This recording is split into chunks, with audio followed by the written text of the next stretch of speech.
So, Sunday na ngayon. So, magsi-7 pa lang ng umaga. Gising na actually kami lahat. So, kailangan ko na kasi magkape at magkikita kami ngayon ng aking friends, si Laila at saka si Benji. Mag-meet up kami for coffee. Tapos, yeah, yun lang yung gagawin namin today. Meron pala akong gagawin today as well. So, kung may meeting kami sa work, I know it's Sunday. Yeah, may meeting kami sa work ng 4 kasi magko-close kami 4. So, that's the only time na makapag-meeting kami as a team. So, may meeting kami mamaya ng 4 to 5:30, something like that. So, because malapit na kasi yung per month, so it's gonna be really busy. So, kailangan naming mag-meeting as a team kung ano yung dapat gawin. But anyway, magkape muna tayo. Happy is life.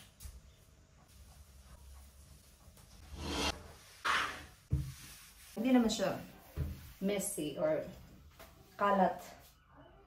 Ganito talaga ako. Kahit hindi makalat, naglilinis talaga ako. Kala nyo lang, si Dave hindi yan tumutulong. Tumutulong yan sa akin. Hindi lang talaga siya nag-vlog niya sa vlog. Linis yun. CR, ganun. Hindi ko lang talaga siya binablog. Kasi ayaw niya. Kasi magplansya sana ako. Kasi magplansya ako ng aking susuotin ba. Tapos, sabi ko kay Dave, kung mayroon siyang ipaplansya sa akin. Tapos, ito yung kinuha niyang susuotin niya today. Kaso, nalugdan siya ba? Sa Bisaya, nalugdan. Pero wala pa siya kakita. Hindi pa niya nakita. Tingnan niyo. Bago kasi to. Tapos, nalugdan. Minix ko kasi siya sa white nung nag-washing ako pa. Tapos, sabi ko sa kanya, ito na lang suotin mo. So, hindi niya yun nakita. Sabi ko, ito na lang yung suotin mo. Siya, oh, okay.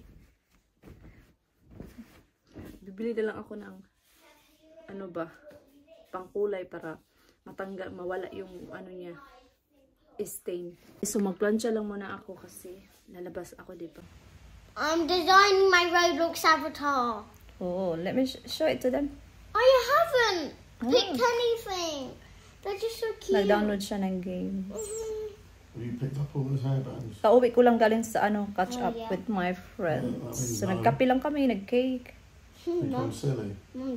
Yung si Laila nag-breakfast siya kasi di daw siya nag-breakfast. Ako kasi di ako gutom, so nagkape lang ako tapos yung scones. Ilagay ko yung picture dito.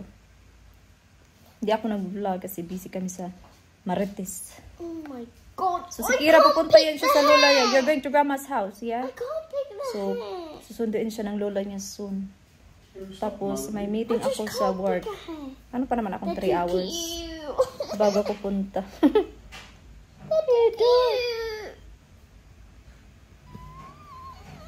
My Roblox avatar is so bad. I want to change it. Okay. So nakaalis na si Kira.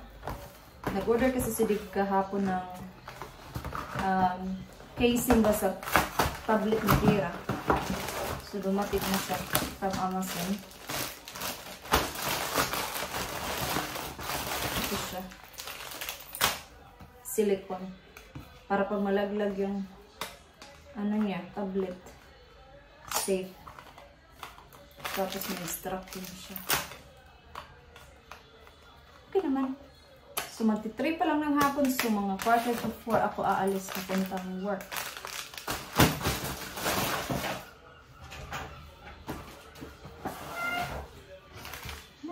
So, mag-alas 4 na ng hapon. So, iwan ko muna kayo dito kasi bawal ako mag-phone sa work. So, I will be back pag natapos yung meeting namin. Okay?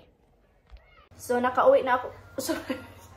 You want to smell my armpit? So, nakauwi na ako, guys.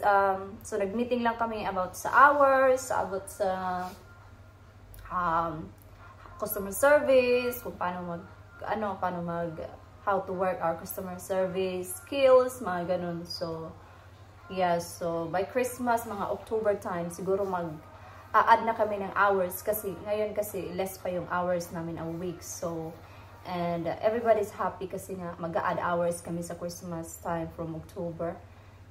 So, yeah. Yun lang naman ang meeting namin. Tapos, soon enough, we're gonna have a mystery shopper. So dapat i-practice na namin yung aming skills every day kasi we don't know if that person is the mystery shopper, you know. Kasi I remember yung sister-in-law ko din, nagaganyan din siya, nagmi-mystery shopping siya, shopper. One day pumunta kami sa shop, tapos naglibot-libot lang siya.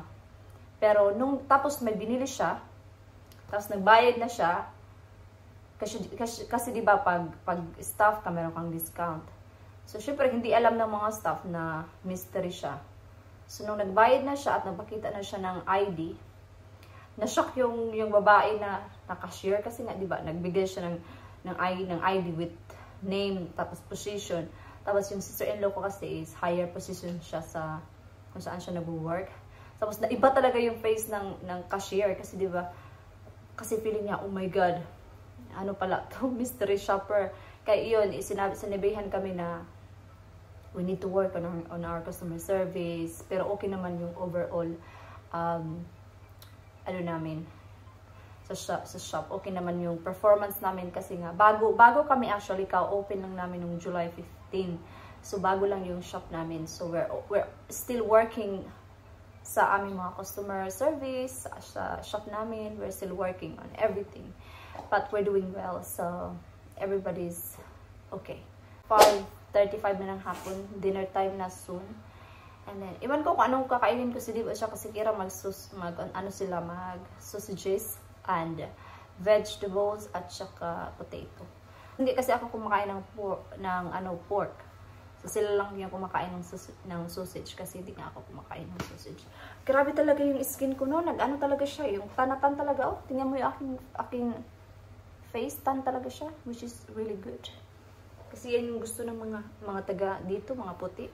Insecure yan sila sa mga ganitong color. Tapos na namin kumain.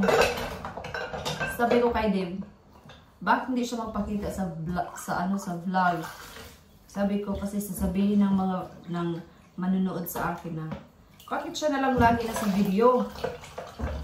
Hindi ba tumutulong sa kanya yung kanyang asawa? Sabi ni Deb na. Kasi nilagay ko yung cellphone dyan. Sabi niya na, I need to go. Ayaw niya talaga na makita sa video ba. Alam niyo ba, nung bago pa lang kami magkakilala ni Deb, yung Facebook niya, parang 2 lang ata yung picture. Kasi hindi talaga siya nagpipicture-picture. Nung nagkakilala na kami, doon na siya nagpicture-picture kasi wala na siyang choice. Sabi niya, ayaw niya daw magpakita sa video kasi busy daw siya. Siya ang nagluto ng dinner. Kasi diba, pumunta ako sa meeting sa work. Nagluluto naman talaga yan siya. Hindi nga lang siya nagpapakita. Ang init today dito sa Inglaterra. Summer na summer yung Mr. Sun.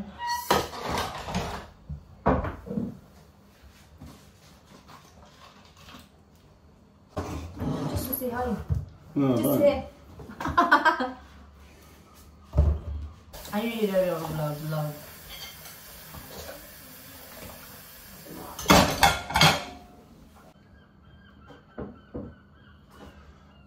So ngayon guys is 8 na ng gabi.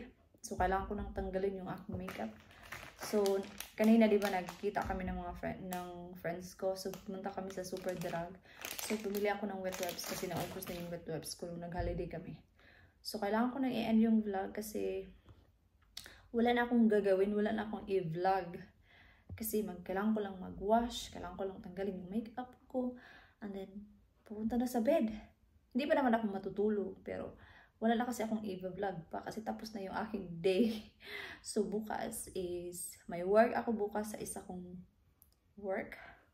And hindi ko sana siya i-vlog kasi parang bakit ko i-vlog? And parang hindi pa time para mag-vlog ako sa work. Sa isa kong work. Bakit nasabi kong isa kong work? Kasi dalawa kasi yung work ko. Pero anyway, ikikwento ko na lang yan sa inyo in the next vlog. Pero bukas, itry kong mag-vlog sa isa kong work kasi hindi naman yun busy all the time.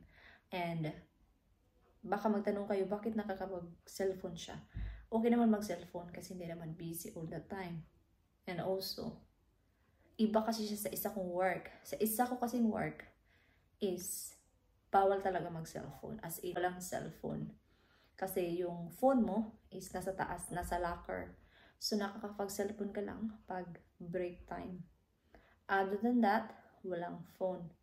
So, yung isa ko, nakakapag-cellphone kami, ako, at saka yung chef, pag hindi busy, ganun. So, marami akong time. So, I will try to vlog tomorrow.